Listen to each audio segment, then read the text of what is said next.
मुर्शिदाबाद के इस धुलियान इलाके में लगातार जो है गश्त लगाती हुई यहाँ पर बीएसएफ, हम आपको तस्वीरों में दिखा रहे हैं किस तरह से कल ऑर्डर के बाद जब कलकत्ता हाईकोर्ट ने कहा कि इस केंद्रीय सुरक्षा बल की तैनाती की जाएगी मुर्शिदाबाद में, उसके बाद ही 300 बीएसएफ के जवान को तैनात कर लिया गया है और उसके अलावा भी 5 कंपनी बीएसएफ को तैनात किया गया है। हम आपको दिखा रहे हैं लगातार सुबह से जो है यहाँ पर उनकी तैनाती हो चुकी है और इस फिलहाल तनावपूर्ण इलाके में वो लोग जो कोशिश कर रहे हैं कि फिर एक बार मुर्शिदाबाद में किसी भी तरीके की हिंसा ना हो, उस पर जो है ध्यान रखा जा रहा है।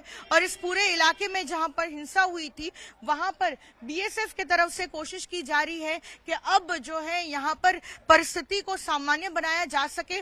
और आप देखिए साथ ही जो स्टेट पुलिस है उनके तरफ से भी जो है यहाँ पर लगातार पेट्रोलिंग की जा रही है ताकि ये सुनिश्चित किया जा सके कि यहाँ अब जो है बिल्कुल शांति रहे और फिर एक बार सिचुएशन वॉलेटाइल ना होकर किसी को भी क्षति ना पहुंचे।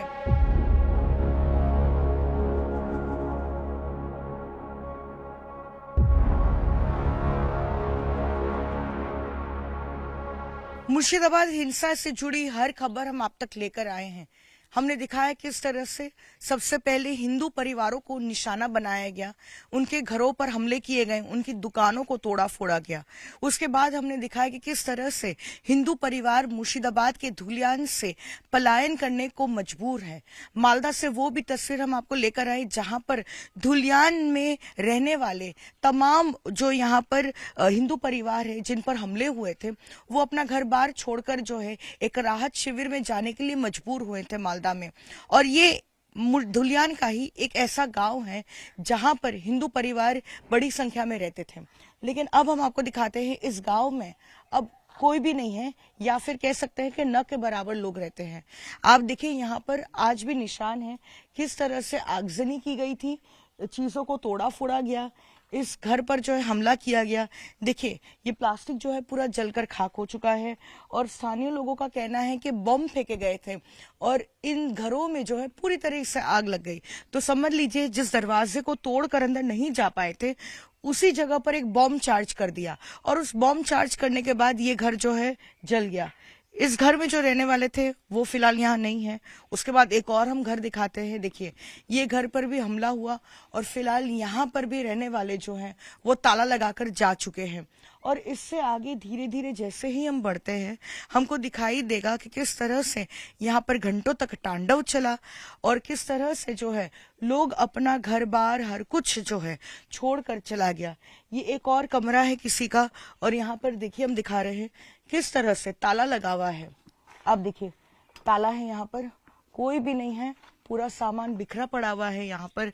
और जो है हर कोई या तो अपने किसी रिश्तेदार के घर चला गया या फिर कोई ऐसी राहत शिविर में शरण लेने के लिए पहुंचा, लेकिन हर कोई जो है यहाँ पर अपने घर को छोड़ के जा चुका है। और ये जाफराबाद का इलाका है धुलियान का और ये खास तौर पे इम्पोर्टेंट इसलिए भी है क्योंकि यहीं पर वो हिंदू परिवार रहता है जिसके पिता और बेटे को जो है जान से मार दिया गया, उनकी हत्या कर दी गई। और ये और भी ज्यादा परेशान करने वाली बात इसलिए भी है कि शुक्रवार की हिंसा के बाद बड़ी संख्या में जब यहाँ पर पुलिस फोर्स को तैनात किया गया था तब जाकर जो है शनिवार के दिन यहाँ पे बड़ी संख्या में पुलिस फोर्स तैनात थी। लेकिन शनिवार के दिन बड़ी संख्या में पुलिस फोर्स की तैनाती के बीच में जो है हमने देखा कि यहाँ इस पिता और बेटे को जो है किस तरह से उनकी हत्या कर दी गई। हम धीरे धीरे जो है इस गांव में आगे बढ़ते हैं और हम दिखाते हैं कि इस गांव में फिलहाल उसी परिवार के जो 2 घर हैं उसमें लोग हैं, लेकिन उसके अलावा लगभग जो है ये पूरा गांव खाली हो चुका है। यहाँ से लोग शरण लेने के लिए सेफ जगहों पर गए हैं, राहत शिविरों में गए हैं। इस घर में हम हालांकि आपको नहीं दिखा रहे हैं कि उनके जो परिजन यहाँ पे रहते हैं क्योंकि उनकी जान को खतरा हो सकता है, लेकिन क्योंकि अभी बहुत से ऐसे काम बाकी है जैसे लास्ट राइट्स करने हैं तो इसलिए जो है वो यहाँ पर है। लेकिन हम आपको और दिखाते हैं। देखिए किस तरह से एक और घर पर ताला है। यहाँ पर घर वाले जो है ये हिंदू परिवार घर छोड़कर जा चुका है और उसके बाद एक और परिवार देखिए यहाँ पर भी है जो ताला लगाकर इस कमरे को छोड़कर जा चुका है। देखिए यहाँ पर भी किस तरह से ताला लगा हुआ है और जैसे जैसे आगे बढ़ते हैं हम देख रहे हैं कि इस घर पर जो है कोई भी नहीं है। लेकिन हम आपको एक तस्वीर और भी दिखाना चाहते हैं कि जैसे जैसे हम इस गांव में बढ़ रहे हैं, देख रहे हैं कि चारों तरफ लोग अपने घरों को छोड़कर इस दहशत में जो है वो जा चुके हैं। यहाँ पर भी एक घर है जिस पर ताला लगा हुआ है। साथ ही ये जो है ये भी इशारा करता है कि किस तरह से राज्य सरकार विफल रही है इन परिवारों को सुरक्षा देने में। आप देखिए अभी भी निशान है किस तरह से यहाँ पर बॉम्ब्स चार्ज किए गए, यहाँ पर जो है कई चीजों को जो है यहाँ पर जलाया गया। और उसके अलावा हम आपको दिखाते हैं ये वही घर है जहाँ पर उसी परिवार के पिता और बेटे को जो है उनकी हत्या कर दी गई। और आपको बताते हैं कि इस घर की हम तस्वीरें दिखा रहे हैं कि क्या परिस्थिति है अभी।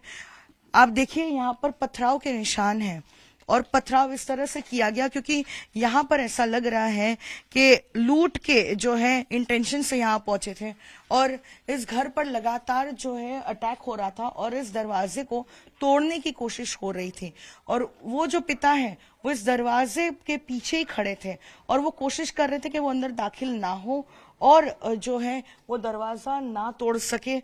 लेकिन क्योंकि वो बेहद कोशिश करते रहे कि वो लूट नहीं होने देंगे और ऐसे में उन्होंने ये दरवाजा तोड़ दिया, अंदर दाखिल हुए, पिता को बाहर लेकर गए और उसके बाद जब बेटा आया पिता को बचाने के लिए तब उसकी भी जो है हत्या कर दी गई। आप देखिए इस घर का क्या मंजर है, लूट मचाई गई और साथ ही जो है इस पिता और बेटे की हत्या भी कर दी गई।